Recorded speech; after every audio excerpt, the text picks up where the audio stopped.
আসসালামু আলাইকুম। সম্মানিত মাছ চাষী ও মৎস্য উদ্যোক্তা ভাই বন্ধুগণ, সকলকে জানাচ্ছি অন্তরস্থল থেকে অনেক অনেক অভিনন্দন। আজকে আপনাদের সামনে আলোচনা করব মনোসেক্স তেলাপিয়া মাছ চাষের সঠিক নিয়ম। মনোসেক্স তেলাপিয়া মাছ চাষ কতদিনের হয়ে থাকে, মনোসেক্স তেলাপিয়া মাছ চাষের ক্ষেত্রে কি কি মাছ সাথে মিশ্রভাবে চাষ করা যায়, অথবা সাদা মাছ কি কি দেওয়া যায় সে সম্পর্কে আলোচনা করব, এবং এ মাছটি কিভাবে খাবার দিতে হবে, কী নিয়মে খাবার দিবেন, এবং কি মাছের রোগবেলা হলে কিভাবে যত্নশীলতা করবেন সেই সম্পর্কে আজকে আপনাদের সামনে কিছু টিপস তুলে ধরব।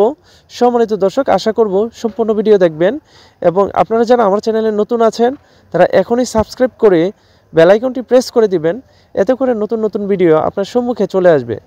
সম্মানিত দর্শক, আপনারা হয়তো ইতিমধ্যেই লক্ষ্য করছেন মনোসেক্স তেলাপিয়া মাছের পোনা, এই মাছগুলো খুবই সতেজ, এবং আমরা ফিলিপাইনি হরমোন কমপ্লিট করেছি।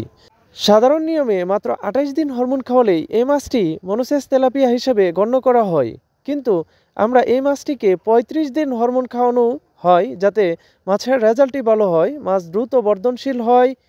এতে করে মনোসেক্স তেলাপিয়াতে 100% রূপান্তরিত হয় এবং মাছের গ্রোথ ভালো হয়।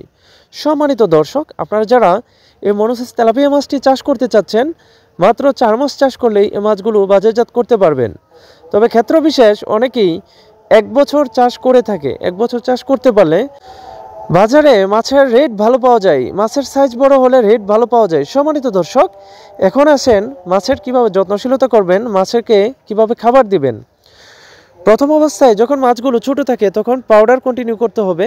পাউডারের পর আপনার মিনিমাম 1 মাস 0.5 mm অর্থাৎ যে সাইজটা খাবার থাকবে এটাতে প্রোটিন, হাই প্রোটিন থাকে, ওই খাবারটা আপনার কন্টিনিউ বেশি করতে হবে। সম্মানিত দর্শক, প্রতি 15 দিন পর পর চুন দিবেন, পটাশ দিবেন, এতে করে মাছের রোগবেলায় কম হবে। ধন্যবাদ সবাইকে।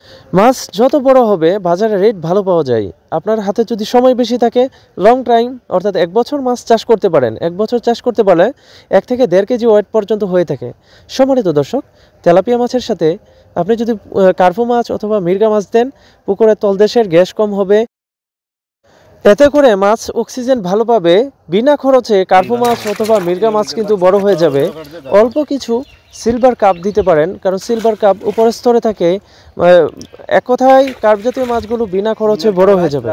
সম্মানিত দর্শক, আপনি যদি সেফ খরচে মাছ চাষ করতে চান তাহলে সুষম খাদ্যের পাশাপাশি অবশ্যই প্রাকৃতিক খাবার খাওয়াতে হবে। ধন্যবাদ। আজকে এখানে শেষ করলাম। ভালো থাকেন, সুস্থ থাকেন।